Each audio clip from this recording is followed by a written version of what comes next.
Capítulo 11, Marcos. Subtítulo: A entrada triunfal de Jesus em Jerusalém. Quando se aproximavam de Jerusalém, Betfagé e Betânia, junto ao Monte das Oliveiras, Jesus enviou 2 de seus discípulos e disse-lhes: Ide ao povoado que está diante de vós, e logo que ali entrardes, encontrareis um jumentinho amarrado, em que ninguém ainda montou. Soltai-o e trazei-o. E, se alguém vos perguntar, por que fazeis isso? Respondei: o Senhor precisa dele, e logo o mandará de volta para cá. Eles foram e acharam o jumentinho amarrado a um portão, do lado de fora na rua, e o desamarraram. E alguns dos que ali estavam lhes perguntaram: Que fazeis, soltando o jumentinho? Eles responderam como Jesus lhes havia mandado, e deixaram que o levassem. Então levaram o jumentinho a Jesus, lançaram sobre ele seus mantos, e Jesus o montou. Muitos também estenderam seus mantos pelo caminho, e outros ramos que haviam cortado nos campos. E tanto os que iam à frente dele como os que o seguiam exclamavam: Hosana, bendito o que vem em nome do Senhor. Bendito o reino que vem, o reino de nosso pai Davi. Hosana nas alturas. Jesus entrou em Jerusalém e foi ao templo. Tendo observado tudo em redor, como já era tarde, foi para Betânia com os 12. Subtítulo: A figueira seca, a purificação do templo. No dia seguinte, depois de saírem de Betânia, Jesus sentiu fome. Avistando de longe uma figueira com folhas, foi verificar se acharia nela alguma coisa. Aproximando-se, nada achou, senão folhas, pois não era época de figos. Então Jesus disse à figueira: Ninguém jamais coma do teu fruto. E seus discípulos ouviram isso. Quando chegaram a Jerusalém, Jesus entrou no templo e começou a expulsar os que ali vendiam e compravam. Ele revirou as mesas dos cambistas e as cadeiras dos que vendiam pombas, e não consentia que atravessassem o templo carregando alguns utensílios. Ele os ensinava, dizendo: Não está escrito: A minha casa será chamada casa de oração para todas as nações? Mas vós a transformastes num antro de assaltantes. Quando os principais sacerdotes e os escribas ouviram isso, começaram a procurar um modo de matá-lo, pois o temiam, porque toda a multidão se maravilhava com o seu ensino. Ao cair da tarde, eles saíram da cidade. Quando passavam na manhã seguinte, viram que a figueira havia secado desde as raízes. Então Pedro, lembrando-se, disse-lhe: Mestre, olha, a figueira que amaldiçoaste secou. Jesus lhe respondeu: Tende fé em Deus. Em verdade vos digo que se alguém disser a este monte: Ergue-te e lança-te no mar, e não duvidar no coração, mas crer que se fará o que diz, assim lhe será feito. Por isso vos digo que tudo o que pedirdes em oração, crede que já o recebeste, e o tereis. Quando estiverdes orando, se tendes alguma coisa contra alguém, perdoai, para que também o vosso Pai, que está no céu, vos perdoe as vossas ofensas. Mas, se não perdoardes, também vosso Pai, que está no céu, não vos perdoarás as vossas ofensas. Subtítulo: A autoridade de Jesus e o batismo de João. Então regressaram a Jerusalém, e, andando Jesus pelo templo, os principais sacerdotes, escribas e líderes religiosos aproximaram-se dele e perguntaram-lhe: Com que autoridade fazes essas coisas?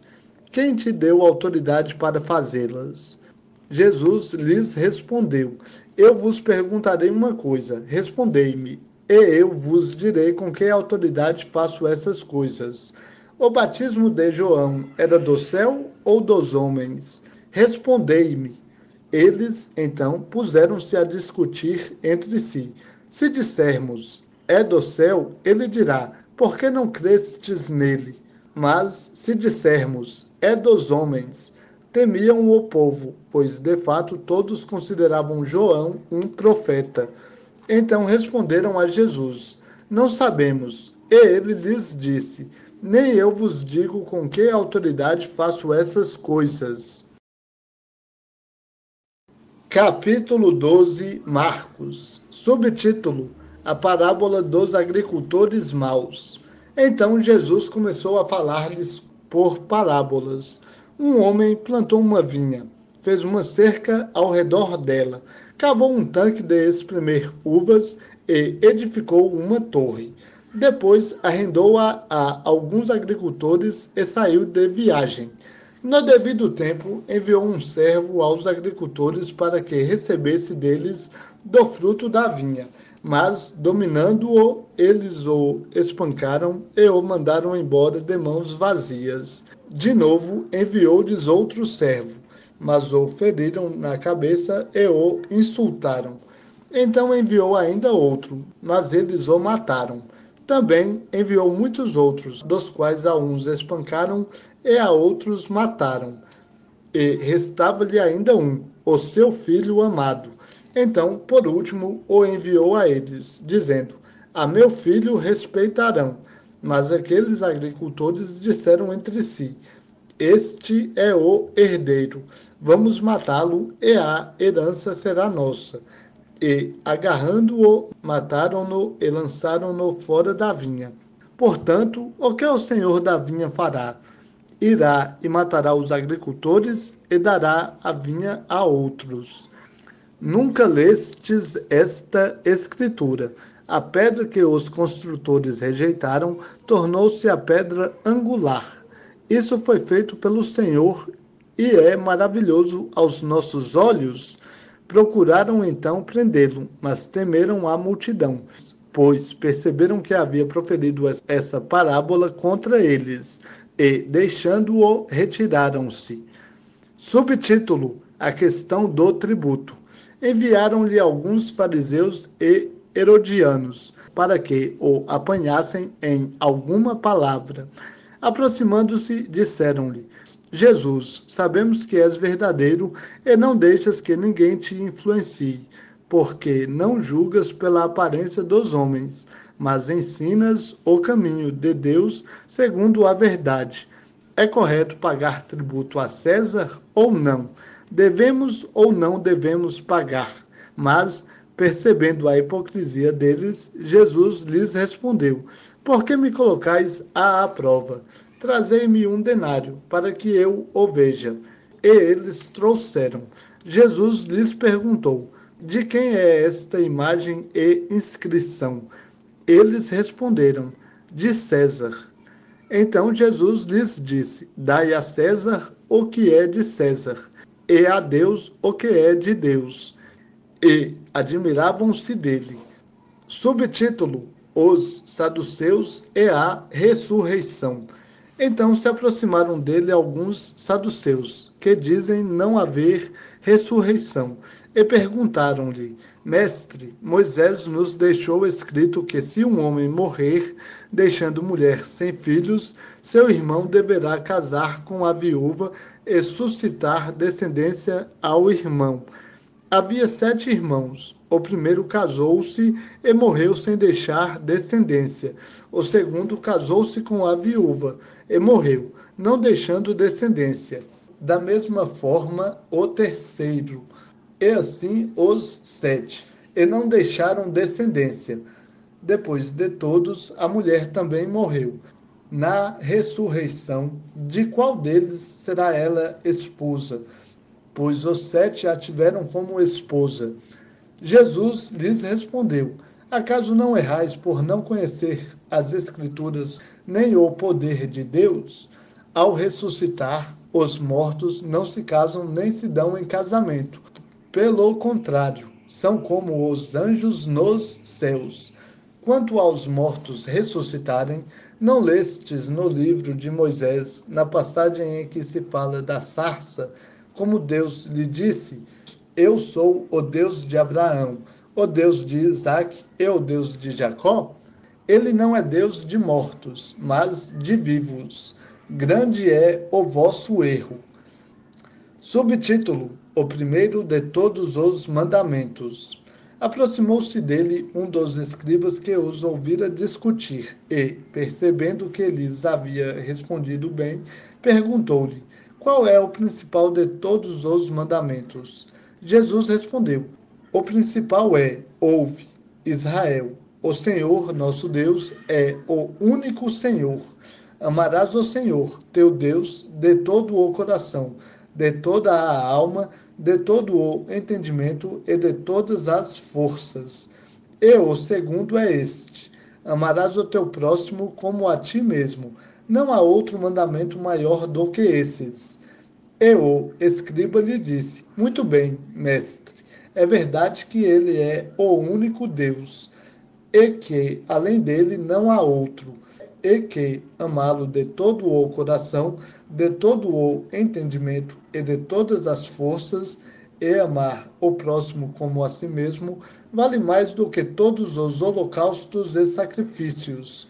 Vendo que ele havia respondido com sabedoria, Jesus lhe disse: Não estás longe do reino de Deus. E ninguém mais ousava interrogá-lo. Subtítulo: O Cristo, filho de Davi. Enquanto ensinava no templo, Jesus perguntou: Como os escribas podem dizer que o Cristo é filho de Davi? O próprio Davi falou pelo Espírito Santo: O Senhor disse ao meu Senhor: Assenta-te à minha direita, até que eu ponha teus inimigos debaixo dos teus pés. Se o próprio Davi o chama Senhor, como ele pode ser seu filho? E a grande multidão o ouvia com prazer. Subtítulo: Jesus critica os escribas.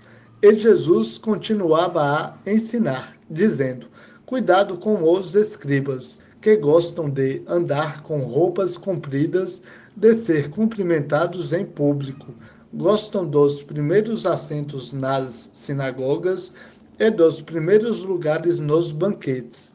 Eles devoram as casas das viúvas e, para disfarçar, fazem longas orações. Eles receberão condenação muito maior. Subtítulo: A oferta da viúva pobre. Jesus sentou-se em frente ao cofre das ofertas e observava como a multidão colocava dinheiro no cofre. Muitos ricos depositavam ali muito dinheiro. Veio, porém, uma viúva pobre e colocou no cofre 2 moedinhas, que valiam 1 quadrante.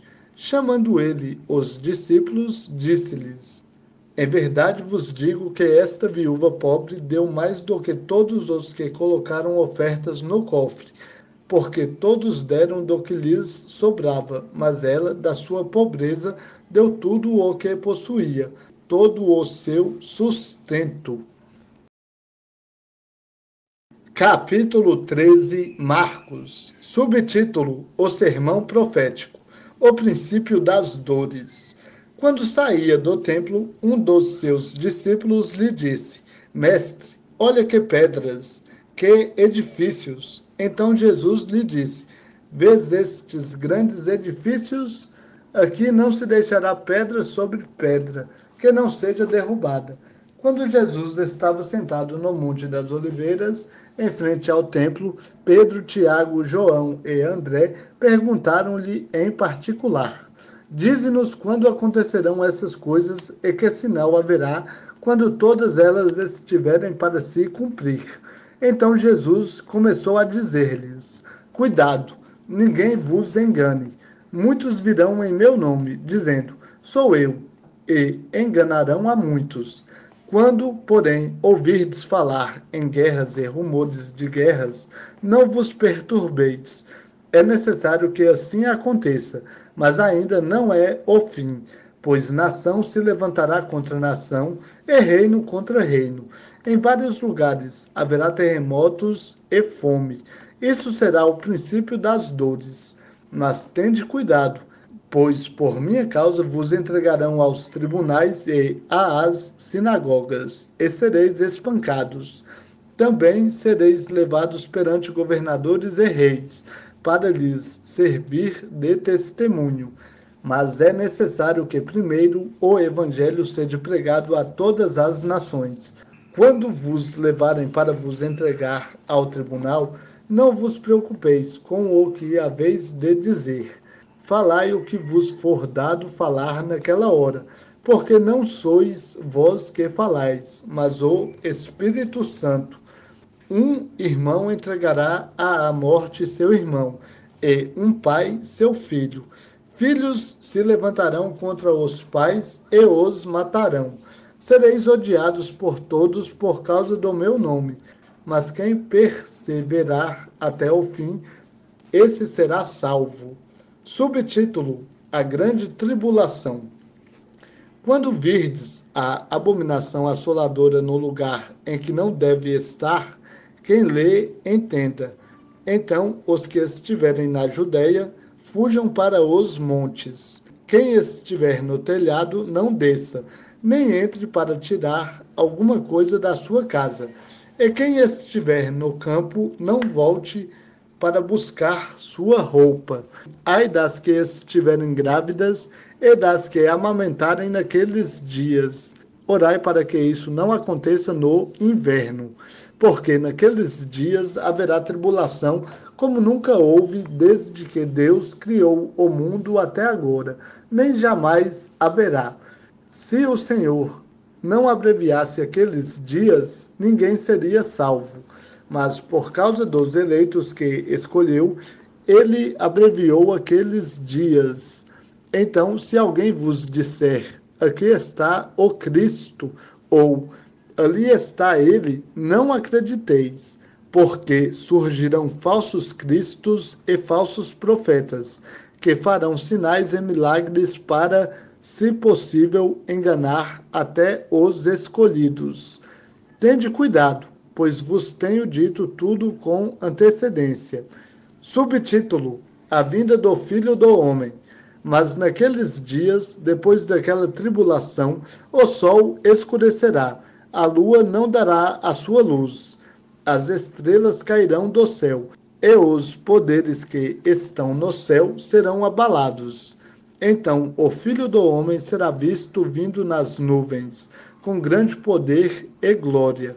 E logo enviará seus anjos e reunirá seus eleitos, desde os quatro ventos da extremidade da terra até a extremidade do céu. Aprendei, pois, a parábola da figueira. Quando os ramos se renovam e as folhas brotam, sabeis que o verão está próximo. Assim também vós, quando virdes acontecerem essas coisas, sabei que ele está próximo às portas. Em verdade vos digo que esta geração não passará até que todas essas coisas aconteçam. Céu e terra passarão, mas nunca as minhas palavras. Contudo, quanto ao dia e à hora, ninguém sabe, nem os anjos no céu, nem o Filho, mas somente o Pai. Subtítulo: Sobre o dever de vigiar. Tende cuidado, vigiai, porque não sabeis quando chegará o tempo. É como um homem que sai de viagem. Ao deixar sua casa, ele dá autoridade aos seus servos, a cada um sua tarefa, e ordena também ao porteiro que vigie. Portanto, vigiai, pois não sabeis quando o Senhor da casa chegará, se à tarde, se à meia-noite, se ao cantar do galo, se pela manhã, para que, se chegar de repente, não vos ache dormindo. O que vos digo, digo a todos: vigiai.